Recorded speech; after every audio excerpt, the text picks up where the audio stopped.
Imagine making money on Amazon KDP without spending a single dollar. Okay, I'm there. No paid tools, no ads, just strategy. Most people overcomplicate it, but today I'll break it down into 3 simple steps. And to make it even easier, I'm giving you a free PDF that outlines these steps. Oh, I've also got screenshots of the KDP book submission details for you on that page. And I'm giving you the template that I created in this video for my KDP journal. I'll give it to you for free. Use it, edit it as you see fit. The link to all of these resources is in the description, so grab it before you forget. Let's get started. Step 1, research. If you don't research properly, you'll waste time creating books that don't sell. But don't worry, here are free methods to find what's trending. First, Amazon's bestsellers and new releases. Go to Amazon's bestsellers page for books. Look at categories like low content, nonfiction, and fiction. See what's ranking high. You could try BookBolt's free KDP category finder. You can use this free category tool on BookBolt to see what books are trending in different niches. Look at Google Trends and Pinterest. Type in keywords like adult coloring books or gratitude journals to see if the demand is growing. Pinterest is really hot right now, so definitely don't skip it. Also look at KDP customer reviews. Read the 1-star and the 5-star reviews of best-selling books to understand what customers love or hate. Use this info to make a better book. Let me show you how to do this. Here we are in our top books on Amazon. Now for low and medium content books, I'm going to be looking for journals, planners, sketchbooks, things that like coloring books, things that kids and adults can fill in where I'll be making one page and multiplying that page. Let's dive in and see what we have here. Popular in books, we could choose best books of 2024. Why don't we try typing in journals? Now it's going to identify the top bestsellers first. These are some really nice journals, but I'm not going to be making mine hardback. Now, journal is a pretty broad word. There's a lot of options in here. I really want to niche down to make sure that I am targeting a specific market and also what I'm able to create. For example, I don't have the ability to make this, beautiful Persian hardback cover. That's not in my skill set. So why don't we find something that I know I'm going to be able to do well? Okay, here's a journal. A little cursing journal for adults. There's another beautiful book. What about, here's one question a day journal for kids. This one is hot right now. It's been going on for a while, but in the last year, it's really picked up popularity. Mom, I want to hear your story. I've looked at this one and there's a lot of questions in there that you could make. You could generate those through ChatGPT to almost like encourage that journal writing, but I'm not going to get into that space right now. I'm going to click on this one question a day journal for kids, 365 days. Let's see what this looks like. Okay, I like this a little bit more. It's like the same format. We'd have to change the day 1, day 2, day 3, and we could easily generate some questions on through ChatGPT. You know what? I'm going to narrow this down a little bit more. What about a planner for kids? Coming up on summer, we're just a few months away, and I got to tell you, parents around the globe are probably starting to search for something for their kids to do, something to keep them occupied over summer. There's the one question a day again, and it's got 5 out of 5 stars with 536 ratings. That tells me it's a great book. Okay, another kids planner. Here we've got some more. These are spiral. Obviously, we can't do spiral on KDP. The 3-minute gratitude journal for kids. I like that one. Look how popular it is. Over 12,000 reviews, 4.5 out of 5 stars. Let's see. Yep, this is what I want. We look here, it's the same page. It's one template that they have copied and pasted on all of the pages. They did add some of these extra notes in between. We don't have to do that. So they have a few extra pages, but I actually am just going to go ahead and create this template. Let me show you how. Step 2, create. Once you know your niche, it's time to create your book without paying for expensive software. Let's talk about Canva. Great for designing covers and interiors. If you're making journals or planners, use the free templates. But don't stop there. Remember, you've got to adjust it. Change it to make it your own. Try Google Docs. If you're writing a text-heavy book like an ebook, Google Docs works perfectly. Format it properly and export as a PDF. Let me show you how to do this. In the creation of this book, we need to first determine trim, bleed, margins, all of that stuff. Now, usually I use BookBolt because it kind of does all of that for me, but you don't need BookBolt. You can do this on your own. You just need to be good with numbers. Let me show you though. KDP University has all of these topics for you. So here I'm on the set trim, bleed, and margin size. And they even have a video here. So because it can be a little overwhelming. I'm going to scroll down and here it shows you. Okay, first of all, trim is just the size of the book. That is, 6 by 9, 8.5 by 11. That's your end trim. Now, bleed is if you have a picture or an element or shading, anything that goes to the edge of the page, you have to have a bleed or KDP will stop you. When you do that preview in KDP, it'll say, hey, this needs a bleed because this image or element goes to the end of the book and it'll have a little red highlighted section that you need to fix. So that's okay. It just means you need to determine if your book needs to have a bleed section or not. And then the margin is just that safe area around the edge that you're not going to put any text or pictures to make sure that everything is centered on your page. So here are the examples for if you have a bleed or no bleed, what it's going to look like at the end. Let's keep scrolling down. Here's another really great picture for the trim and bleed to give you that visual of what it's going to look like when it is being clipped. Here it has some numbers for me. Now, I know this book is going to be 365 pages plus 2 or 3 because I'm going to have that opening page, that inside front cover page. And so I need to determine how many pages I'm going to have. I want mine to be 6 by 9 because I just want it to be a little bit smaller. I'm thinking kids' hands, their hands are a little bit smaller. And I want it to be something that they can put on the side of their desk, maybe by their bed. And I think an 8.5 by 11 would just be too big, too much to fill. So I'm going to keep it 6 by 9. So here are the numbers for my gutter and the outside margins. I'm going to be in this range right here. I'm not going to have a bleed on mine because I'm not going to have any pictures extending off the edge. So I just need to make sure that the outside margin is 0.25, which means I don't have any important text or items in that outside 0.25 area. Let me show you. I created this template, but let me go ahead and show you from the very beginning. I'm going to go File, Create New Design. Custom size. Change it from pixel to inches. And I'm going to do 6 by 9. Pretty easy, right? And create new design. Now, I just need to make sure things stay within 0.25 of the edges. So here is my ruler. If you can't find your ruler, this is how you turn it on. You come here to File, Settings, and Show Ruler. And so all you do is click on here and drag down, and then that little line shows up. And I'm looking over here on the right-hand side, 0.252. Trust me, it's close enough. I'm going to bring one down here to the bottom, about 0.75. Close enough. And on the right-hand side, same thing.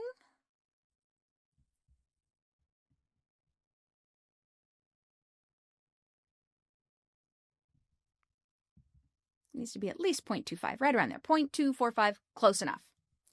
I built all of this out. It took a long time, not going to, because I don't want to bore you, but let me show you some basics about how to do this. So first of all, let me ungroup this. I asked for an outline. I came here to Elements. I typed in square box. I got these options. Now the square didn't let me make it rectangle. You're going to want to come here to Shapes, because here in the shapes are where you can change the sizes. Works really well. Let's say I want one around this size. I'm going to bring it up here to the top.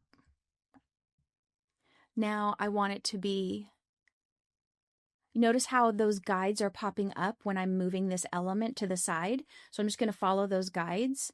I want it to be nothing in the center. And I want the border to be just 2. I don't want it to be a really hard line, so I'm going to change the color to a little bit of a lighter gray. There we go. Border is a lighter gray. Okay. And that's how I built all of these out. Now I'm keeping my items very simple, not as, I guess, frilly or fluffy maybe for girls. I have 2 boys, and so I tend to keep my things a little bit more modern and streamlined. And so my target market here is for maybe an older boy, maybe 6 or 7 years old, someone who is maybe beyond, wanting to play with trains or have little boats or airplanes on this journal. So something a little bit more mature. Here I continued to build out this one. I wanted a 1, 2, 3. So I came here to again, the elements, came up with all of these options. So if you want yours to be a little bit more playful, there are other options.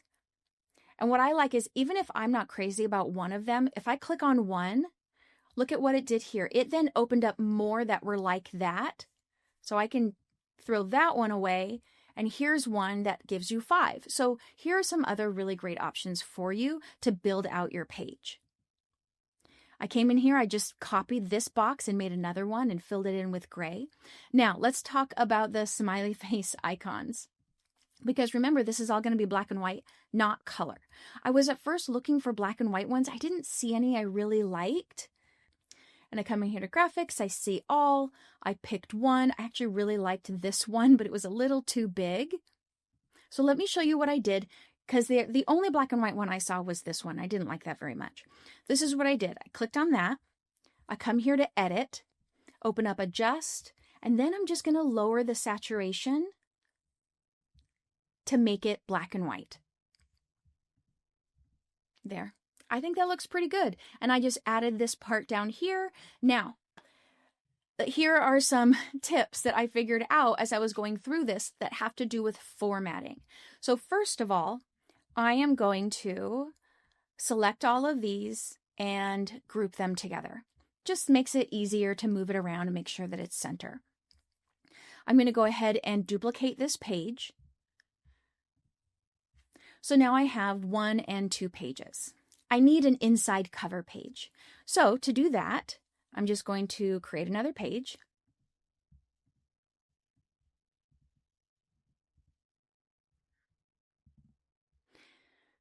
And I'm going to go through and delete and remove some things to eventually get a more succinct, clearer page. Let me show you what I made. So as you can see, it's the same elements. I just moved them around and made that first starting page.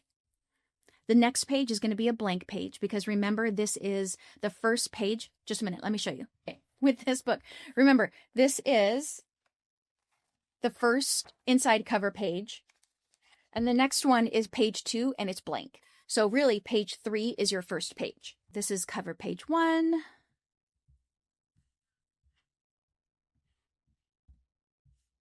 Page 2 is blank, and then here we go on to page 3. Now, there's something else that you need to pay attention to here when it comes to formatting, and that's the gutter. When you use, I'll explain what it is. When you use something like BookBolt, it automatically calculates that gutter for you. Gutter is the accommodation that the book makes for that extra space right here in the middle of the book, so that when you print something, when you print a book, it doesn't fall into the middle of the book. It's more centered in the page. So it actually has to be farther out. So as you can see here, this is the inside gutter distance that you need from the center. So for us, we're in this particular range. The inside gutter or the inside margin actually needs to be 0.625. Now remember, it actually needs to be on alternating pages because 1 is on the right side, 2 is on the left side. Let me show you. Okay, that was 0.625 inches. Okay, So what I did was I moved this inside gutter, because this is going to be the first page, over to 0.6. I know it should be 0.625, but it's not really getting in close enough. Okay, I know it looks off, but trust me, in the end, it will look right. So here we come, and just know that all of the pages on the right-hand side will be that 0.625, but the ones on the left will need to be on the other side. So let me show you. So here, I'm going to scoot this over to the center of my gutter pages. It's actually 5.375. Close enough. So that means I'm moving this one over just a bit. Now, this could take forever, a long time. Let me show you how we're going to make this. Okay, look what I just did. So remember, this is that first page. This is the second page. Page 3 has that gutter on the left-hand side. Page 4 is the back side. Page 5, as you can see here, you see a pattern. Page 5 is set to the right. That gutter's in the center. So all I need to do now is keep copying these pages. Let's see what happens. Duplicate that. So remember, all the odd pages are moved to the right. The even pages are moved to the left. So let's hear odd, odd. Uh-oh. That's right, we can fix this. Even pages should be moved to the left. Odd pages are moved to the right.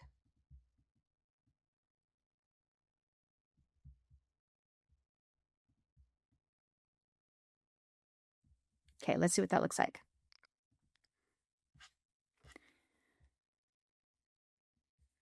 Good, good. Let's see here. Odd, even, odd, even, odd, even. I noticed that this was happening is as I started to copy and paste the pages, it stopped converting my color scale to black and white. That's okay. When it prints to KDP, it's grayscale. So I'm not concerned about going through every single page and re-editing that to make sure that it's grayscale.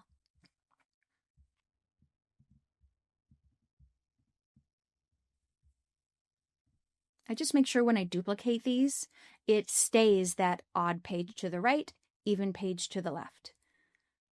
Odd, even, odd, even. Good. I'm just going to keep going through and do this for all 365 pages. So as you can see, I have that gutter accounted for in those middle pages. And there's 365 pages.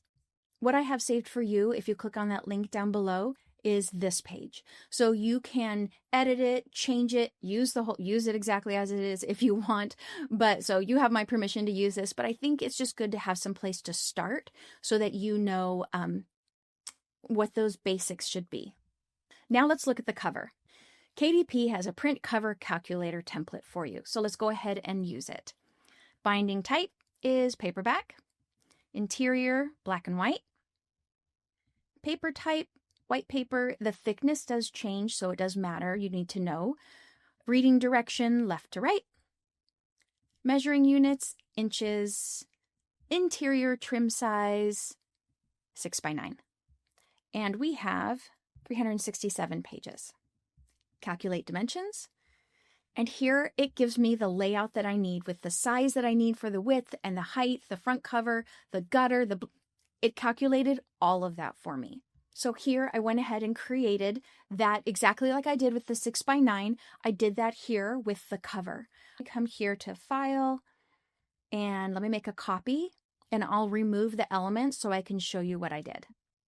So here I just created a new page according to the dimensions that were on KDP. And then what I did was I dragged these rulers down to fit what this told me to do. So it really was pretty easy. I was a little nervous about it, but it worked out. Started with a template that I found on Canva, and then I adjusted it as I needed. Remember, you cannot just put one element and then sell it. That's not... We don't have the rights to do that. You cannot use a template and sell the exact template.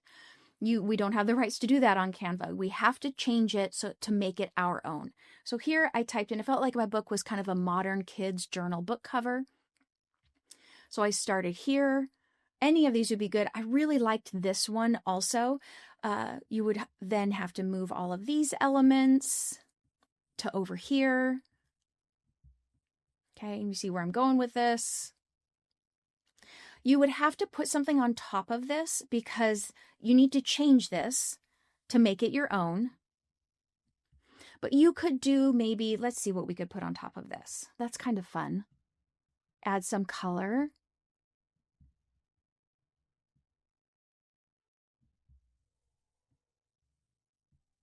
Okay, obviously I need to fix that. Okay, I love that swirl. I think we need to add a little bit more though. Just putting two things on there is not enough to change it.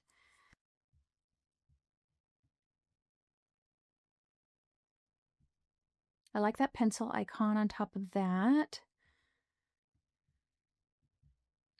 And we could do the same thing over here. Right there. Now again, some people may argue this is not enough. This is not changing enough of the book, which is why I tend to lean towards Kindle, because I don't have to worry about this kind of thing. But I think this might be enough to have made it my own, to be able to use this book to download it and then upload. Okay, so here is what I called the book, My Daily Gratitude Journal for Boys and Girls. 365 days is a really important keyword, so sure to put that in the subtitle. For my description, I had ChatGPT help me out. Again, free, so great. I looked at those other categories and I utilized those as a resource. Made sure to click low content books because it is a journal. And then here I used ChatGPT to help me with these keywords. Again, free, and it gave me some really great keywords. So this is what I used to submit my book. Because I already submitted my book, I took a screenshot of what it looks like in the end with that gutter in the center. So as you can see, those dotted lines are where the text needs to be. And then this very center part, that's the inner gutter margin, which is why it was separated a little bit farther to the right and to the left. And then I clicked approve. Step 3, promote. Publishing isn't enough. You need to market it. Here's how to do it for free. Try TikTok, Instagram, and Pinterest, like I mentioned. Create short videos showing your book in action. If you have a coloring book, show someone coloring a page. If it's a journal, show how to use it. Comment about how the journal has really helped you in your day-to-day life. On Pinterest, upload pins featuring your book cover, sample pages, how-to guides. Pinterest is a search engine, so people will keep finding your book over time. Try Facebook groups and Reddit. Join groups in your book's niche, like self-improvement or planners. Engage, build a community, mention the book when it's relevant. And don't forget, offer free books to friends and neighbors to get reviews. I've done this very successfully, and remember, you can't require reviews, you can only ask. So here I hopped over to Instagram. I want to see what other people are doing to promote their kids' journals. Okay, this one actually has some really great fun tips. They're promoting their book.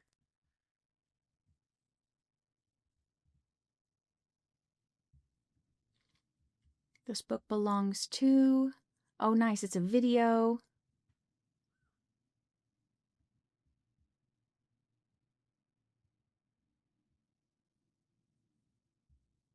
This one's beautiful.